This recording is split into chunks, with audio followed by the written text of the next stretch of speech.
Hi guys, my name is Keith Neurotis, known as the leader and superior of Club LASM, aka lover of animated shows and movies, and I'm here with Sam, aka Simpy. What's up, everybody? I'm so excited to be back. It's been such a long while since we filmed the podcast episode. I know. Like, the last time you were here was literally like the Murder Jones watch party. Yeah, but unfortunately that couldn't air due to technical reasons, let's just say. Yeah. Sadly. Sad Master 7. Hey. And of course, Christmas Colby. Which hopefully... Crazy Nights is one of the best holiday movies ever. First things first, how are we doing this lovely Saturday afternoon? I'm doing extremely well, actually. Thanksgiving break was good. I got to go to Georgia with my family. Oh, I didn't know. You told me you were on a road trip. I didn't know you were at Georgia at the time. Well, I just started watching the recent Netflix animated series, Gentry Chow vs. the Underworld. Oh, have any of you guys watched the second season of Arcane? Oh boy, I have watched the second season of boy. It touched my heartstrings a lot every time I watched season 2. Like, each and every episode just destroyed me. I haven't watched Arcane yet, but I do want to watch it eventually. You should also watch Gentry Chow vs. the Underworld. It's pretty good, and and I think it's in the top 10 on Netflix right now. Ooh, I might check it out. Though I'm still extremely hyper-focused on murder drones, because it's like my intense special interest for the past year, almost 2 years actually. And you have a little guest with me also. Where is she? Oh. Really? Oh, you just showed us. Wait, is it the J plush? That's J. Oh, okay. This is J. Good. I got this one for my birthday, but it's V as a cat. Cool. Oh, she looks adorable. Speaking of which, I was thinking about watching Gentry, the new Netflix show, but just as when I was about to watch it yesterday, I automatically got signed out from Netflix, and I don't know what happened. Ooh, that's gotta suck. Can you still sign in? I still can't sign in, and what's worse, the final season of The Dragon Prince would come around the following weeks, and I want to watch the last season of The Dragon Prince. Well, I'll always be there once you get back. In the meantime, we should get to Mastermind, because boy, I didn't think that Mastermind would be that much of an amazing episode. Like, come on. We should just start recapping, then dissecting. Like, man, I felt so speechless, like, to the point I just, you know. I'm okay. You need a ride home. I have no home now. Everything I have is gone. Look, come with me, all right? Let's get you out of here. You'll need a place to stay. Yeah, let's not do that again.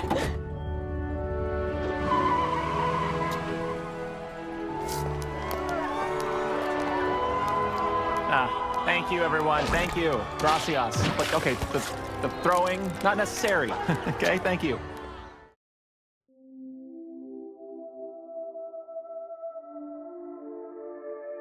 The episode begins in Androphis' domain where Stella informs her brother about Stolas being heartbroken because Blitz was using him for the grimoire. Enraged that he just now discovered that an imp is illegally using something that belongs to the Goetias, Androphis has the imp getting arrested for it. An immediate trial ran by Satan, reign leader of Wrath, began as Blitz and his gang was accused for stealing the grimoire and attempting to assassinate Stolas. Even Stryker, hired by Androphis, claims on the witness stand that Blitz hired him to do so. Asmodeus and Beelzebub wants to hear Blitz out, but Mammon rudely disagrees, causing a back and forth. The judge ends their bickering by suggesting a vote on whether they hear Blitz's side of the story or put him out of his misery. Tragically, the outcome is that the entire courtroom, minus Ozzy, Queen Bee, and Vasago, wants him executed. And to add insult to injury, they have it broadcast for all of hell to see who's boss. Stolas, witnessing the broadcast, arrives in the nick of time, saving Blitz from being delivered the final blow. Stolas explains himself through song that he himself is the real mastermind of letting Blitz using the grimoire. After the pair reciprocated their feelings towards one another too late, saying the Scorp's lips, and the Emperor out of the courtroom, leaving Stolas to pay for his betrayal. Stolas prepares to meet his end, but was spared, given his life as a Coalition was value to them. Instead, his punishment, suggested by Androphis, is that he stripped from all of his power, status, and wealth, and banished to live with the lower class demons for the next 100 years. He even lost custody of Octavia, adding insult to injury. With the court adjourned, Blitz gives Stolas a place to stay at his apartment, while he and Luna takes care of the homeless Stolas. The episode ends with the Imp City deeming Blitz as a hero for the lower class, much to Blitz's delight. Oh my. That was Mastermind. Yeah, this was quite the roller coaster. That was like a really intense episode. Like, I actually thought Blitz was going to die. Well, I knew he wasn't going to die because he's still the main character, but I also genuinely believe that Stolas was going to die in that moment. Jesus Christ. That was intense. It was so emotional when Blitz was like dragged out of the room as he thought that this was going to be the last time he saw Stolas. This is so sad. I was completely speechless. I didn't even take the time to pause the episode just to process what just happened, because so much has been going on. What's even tragic is the fact they're going to air his execution live, and Blitz was about to die believing that everyone in his life just hates him, making his biggest fear of dying alone become a reality, because he did say that he was afraid of being alone. And the fact that Stolas even came in the first place and risked his life for Blitz to live on really shows that Stolas really loves Blitz. But at the worst unfortunate timing, at something so traumatic. Come on. Those voice actors really knocked it out of the park, especially Brendan Rogers. I still can't believe, just thinking about it to this very day, how Brendan Rogers, who does YouTube skits of comedy, can actually voice a character this tragic. Incredible. Actually incredible. I could never do something like that. The contrast is just so... It's so mesmerizing. Seriously, the contrast is literally what's amazing me. He definitely needs a pay raise for that. I will admit, as sad as this episode was, I do feel like a few jokes kind of undercut the tension a bit. When Stolas first arrived, and there was a joke where his ass was in Blitz's face, I didn't think that was really necessary. Yeah, do not ruin emotional moments with jokes. Just a PSA to all writers or people who want to be writers for indie series or whatever. Do not ruin emotional moments with jokes. If you want it to be emotional, keep it emotional. Save the comedy for a later time. Exactly. Put comedy and emotional moments at right places. Not try to cram those comedy and emotional stuff into one moment. If you want to make it emotional, then just keep it emotional. If you want to have a funny moment, then at least have a funny moment, but not at something at this intense. One of my pet peeves when it comes to Vivzy Pop's writing. Please save the dirty jokes for another time. Do not ruin emotional moments with them. This show is capable of having fully serious moments without jokes. In season 1, episode 7, there was plenty of jokes, but when the moments got serious, they stayed serious. Yeah, I wonder how that happened between season 1 and season 2. Hopefully it will improve when season 3 comes. And I hope eventually in season 4 the finale is spectacular. I hope the finale will be good. Yeah, seeing some of the trailer clips from that episode with the Ice Bird and Octavia, it looks like it's gonna be something. Another bit I really liked was Luna unironically calling Blitz dad. Oh my gosh! Twice. That makes me so happy. That shit hit me.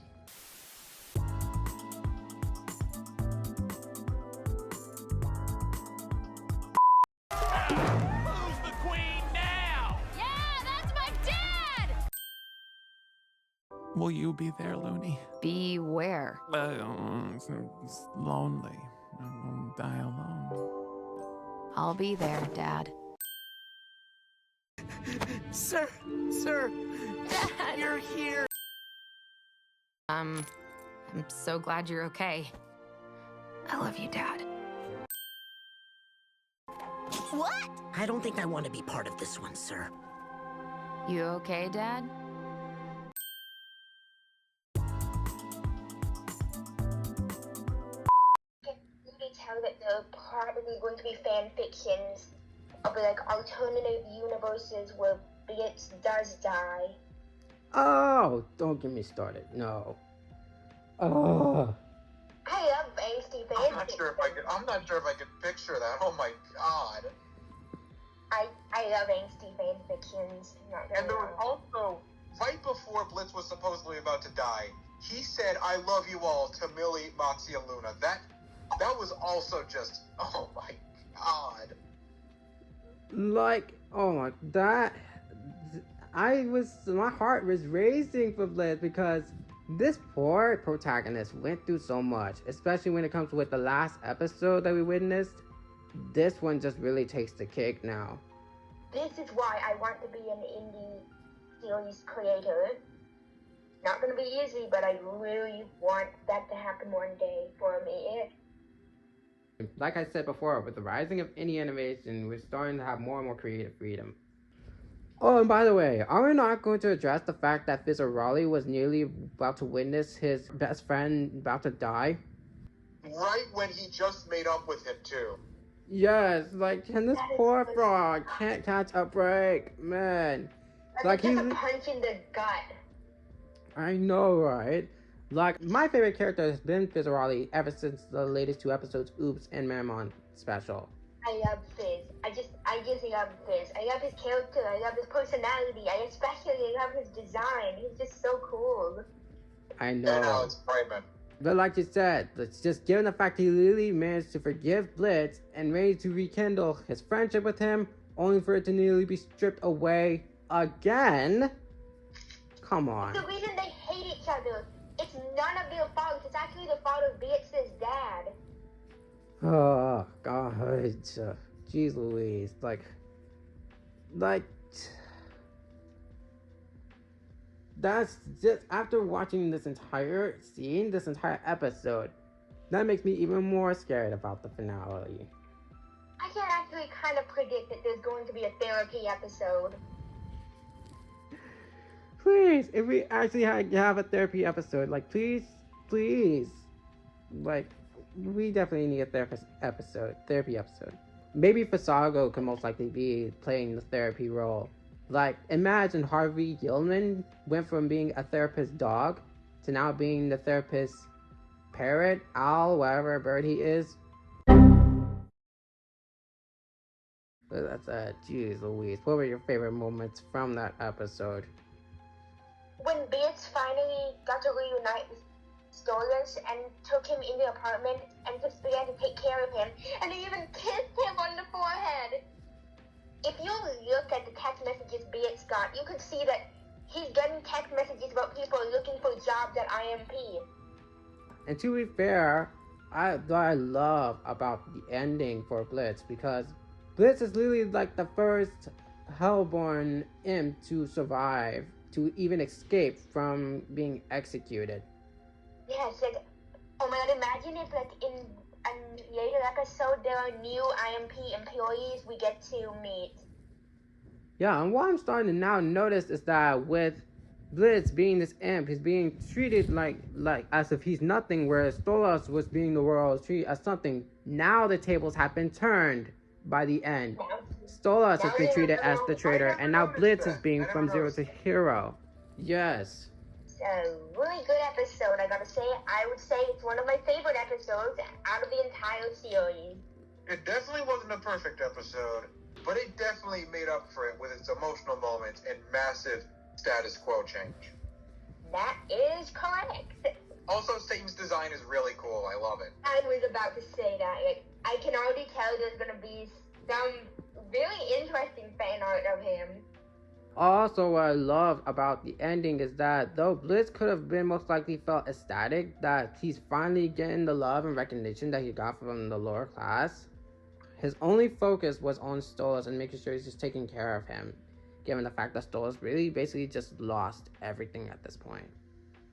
And I'm pretty sure he was like rendered powerless, and he looked pretty weak afterwards, like physically weak. Yeah, like, seriously, he had all his powers, all of his stats, all of it just drained from him. So yeah, I wonder how that go for Stolas in season 3. Hopefully well, and I hope he regains custody of Octavia. Or not. I love the like family angst in fiction and media. What's shocking is that I didn't even notice until now, the voice actress that played Octavia was also on the Mean Girls Broadway with Erica Henningsen. Like, what was her name? What is Viv? How does she keep getting Broadway actors?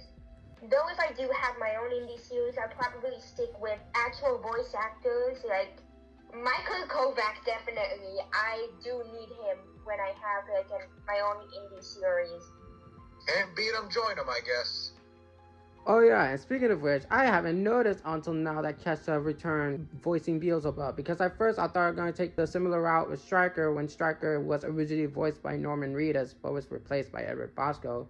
But with Beelzebub, I'm surprised Vivian managed to bring back Kesha.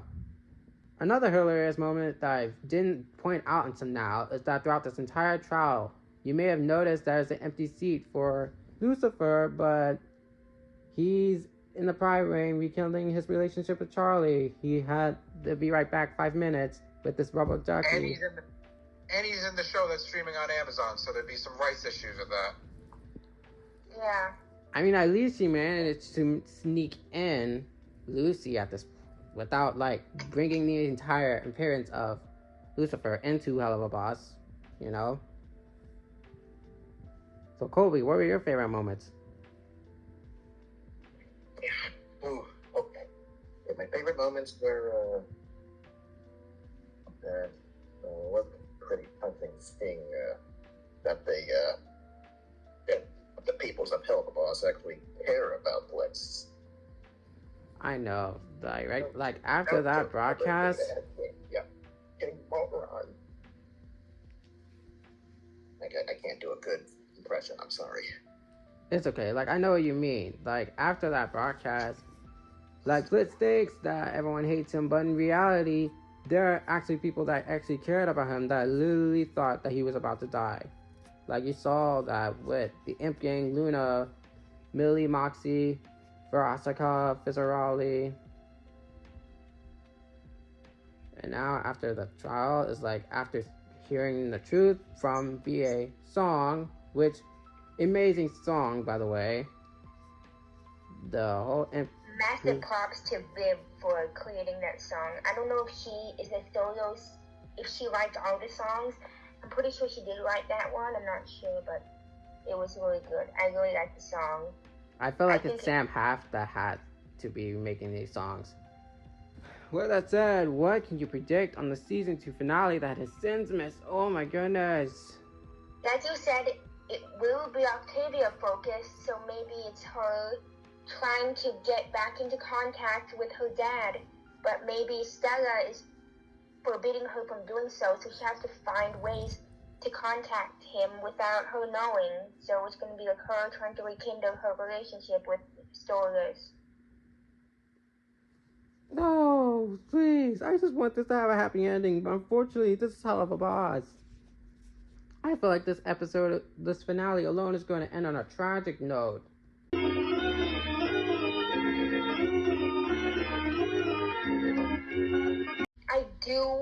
want to see more of Satan in further episodes, like maybe in season 3 or 4.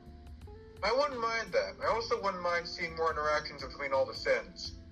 Yeah, it seems like with seasons 3 and 4 having now 15 episodes each, it seems like we're most likely getting more and more of that. Like, I'm really happy with how this episode turned out. And I'm shocked of how the episode came out as well, because literally 10 million views within the whole week. I even posted it how the episode is literally second on the highest rated IMDb episode behind Truth Seekers. Like, come on. How is that even a big accomplishment? The fact that this episode is that popular. What is the lowest rated Helluva episode on IMDb? I think it's Unhappy Campers. Oh. But a couple few episodes really did made it up, and I'm really so stoked of what's to come, not just from the finale, but for season 3. I'm actually looking forward to season 3. Honestly, me, I don't know, because with Blitz coming out as innocent now, it seems to me that Blitz will most likely regain his imp business back. Given the fact that people wanted to be hired as part of the job, and or that has clients that want to find someone that's what am I trying to word it? But for all I know, they're gonna get their business back. And it's gonna be even more successful than ever. I can kind of predict an episode in season 3 where he's looking for new employees, like interviewing people one after another and not finding many good fits. That'd be a cool episode. Yeah, it does feel a bit fillery based on how I described it, but I think it would be cool. But thankfully, the last 3 shorts that we had before Mastermind literally takes place before the Mastermind came out, so the continuity could most likely make sense from there. I feel like with the business most likely becoming more and more successful, I feel like What If Stolas will most likely play a bigger role on the... What if Stolas gets a job in IMP? Yeah, that's what I was saying. If he actually gets a job there, how will he play a bigger role on that job? That would be very interesting. Yeah, hopefully season 3 we'll figure that out by season 3. And I cannot wait what will go in store for it.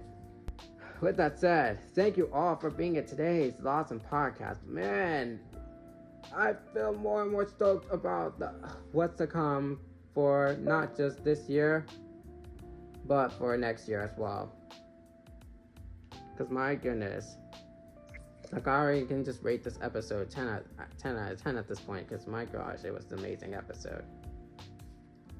I would have rated personally an 8.5 out of 10. The reason why it doesn't have a full 10 stars is, like one of you guys pointed out, the inappropriate timing of Joe. Yeah, but other than that, It's perfect in my opinion. True that. With that said, make sure to drop a like and subscribe. Click on the notification bell so that way you won't miss out on any more of the animation content with me and my friends. With that said, whew. Alright, bid you peace. Bye! Bye! Cue the epic outro here. Jeez. See ya, man.